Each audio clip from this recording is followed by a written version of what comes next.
America आणि Israel दोघांनीही इराणवर हल्ला केलेला आहे आणि नुसता हल्ला केला नाही तर त्यांचे जे प्रमुख आहेत, त्यांचे जे बाकी लष्कर अधिकारी आहेत त्यांचा त्या ठिकाणी खात्मा केलेला आहे. इराण सोबत आता आपण बघितलं तर चीन आणि रशियाची जी भूमिका आहे तर ती का महत्त्वाची आहे आणि कशी महत्त्वाची आहे?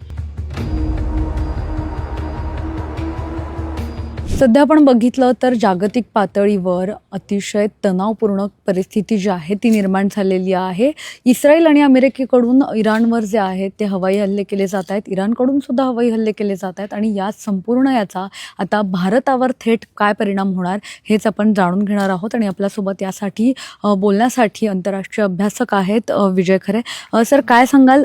नमस्ते सर, काय सांगाल ही जी आत्ता जी तणावपूर्वक परिस्थिती निर्माण झालेली आहे तर याची मुख्य कारणं काय आहेत आणि याचा भारतावर थेट परिणाम कसा पाहायला मिळेल? रशिया इस्रायल यांच्यातला जो तणाव आहे हा गेल्या बऱ्याचशा दशकांमधून आहे. वेस्ट एशियामध्ये संपूर्ण आपलं वर्चस्व असावं अशी इस्रायलची भूमिका आहे.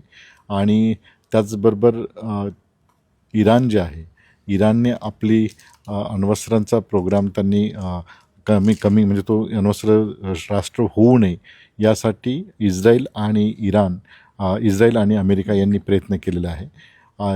इस्रायलचं सभोवतालची जी देश आहेत त्या सभोवतालच्या देशांमध्ये विशेषतः लेबनान जर असेल तर तिथे हिजबुल्ला नावाची जी संघटना आहे त्याद्वारे इराणने त्या ठिकाणी इस्रायलच्या सुरक्षेला धोका निर्माण केलेला आहे. हमास असेल त्या ठिकाणी हमासलाही इनडायरेक्टली सपोर्ट इराणचा आहे. हुती असेल येमेनचं, अशा ज्या संघटना ज्या आहेत, प्रॉक्सी संघटना ज्या आहेत, त्या संघटनेद्वारे इस्रायलच्या राष्ट्रीय सुरक्षेला किंवा इस्रायलच्या अस्तित्वाला धोका आहे. आणि म्हणून गेल्या काही दशकापासून इस्रायल इराण याचा जो संघर्ष आहे हा एका मिड इंटेन्सिटी कन्फ्लिक्टवरून हाय इंटेन्सिटी कन्फ्लिक्ट आल्यानंतर त्याचे परिणाम आपल्याला आज पाहावयास मिळतात की दोन्ही राष्ट्र अमेरिका आणि इस्रायल या दोघांनीही इराणवर हल्ला केलेला आहे आणि नुसता हल्ला केला नाही तर त्यांचे जे प्रमुख आहेत, त्यांचे जे बाकी लष्कर अधिकारी आहेत त्यांचा त्या ठिकाणी खात्मा केलेला आहे. आणि त्यामुळे जनभावना आणि सुरक्षेचे प्रश्न याचा जर नीट तुम्ही समन्वय घातला तर त्या ठिकाणी अतिशय परिस्थिती गंभीर आहे.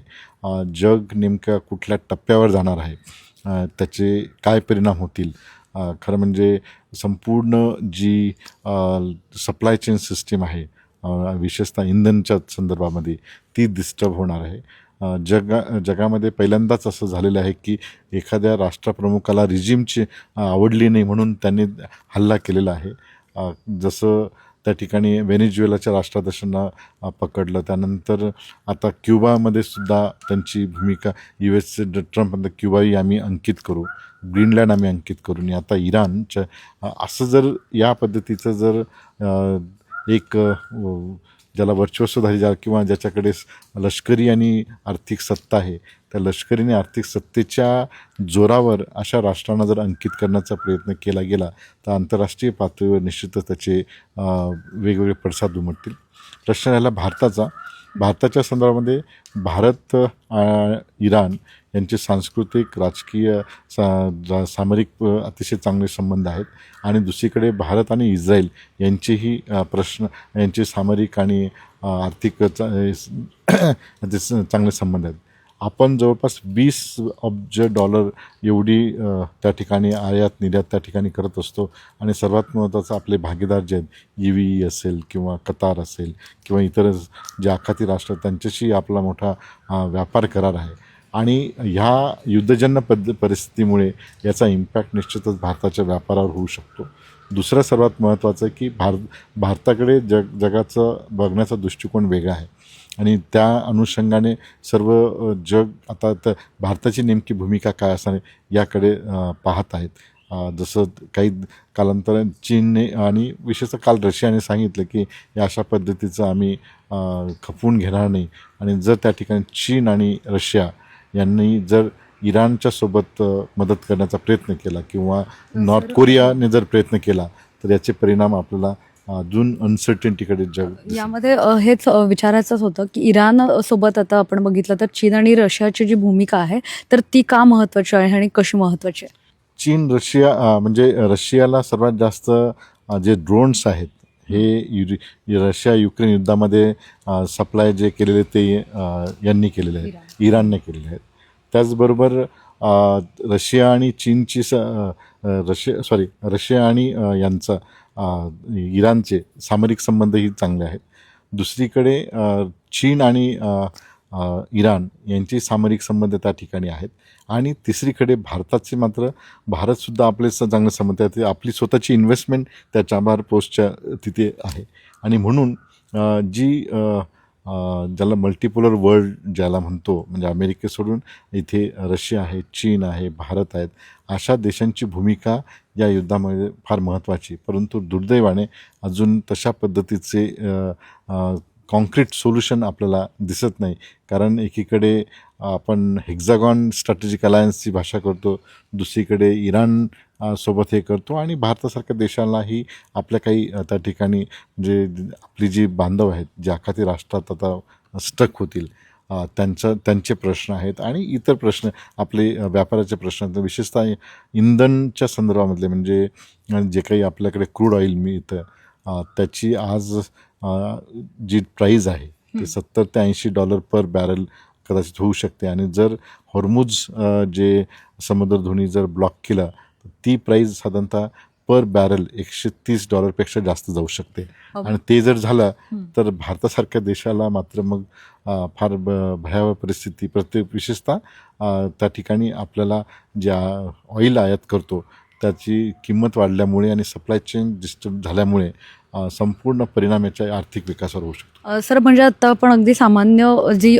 नागरिक आहेत त्यांच्या याने जर हे विचारायचं म्हणलं तर आत्ताचे जे तेलाच्या किमती आहेत आणि जर हे युद्ध असं सुरू राहिलं तर काय किमतींमध्ये बदल दिसतील आपल्याला, म्हणजे अगदी खालच्या लेवलला जर आपण बघितलं तर?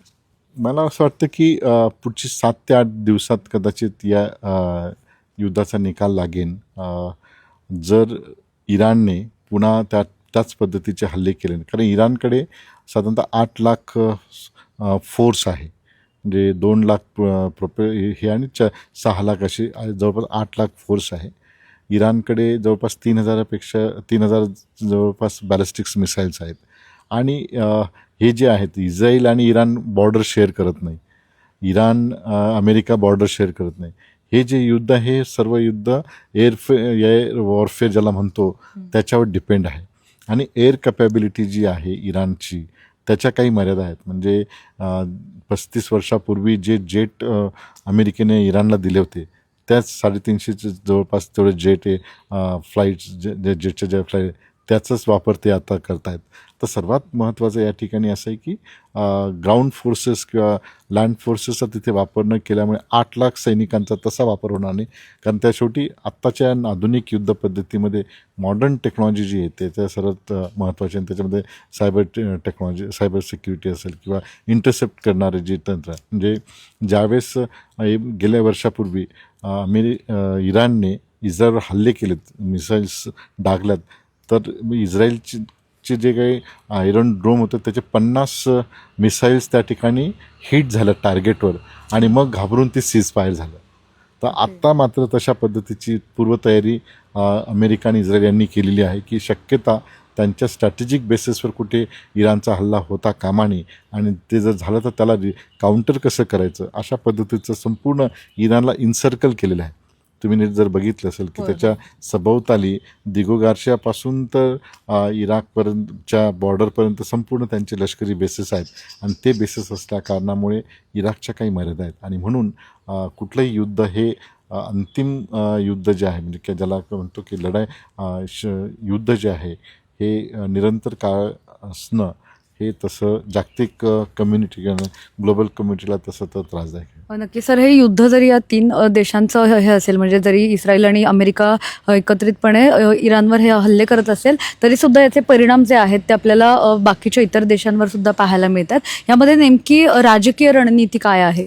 याच्यात राजकीय रणनीती एक तर ट्रम्पचं अनसर्टेनिटी पॉलिसीज, म्हणजे आज इराण झालं, उद्या कदाचित ते क्युबा सांगतील, परवा नॉर्थ कोरिया सांगतील.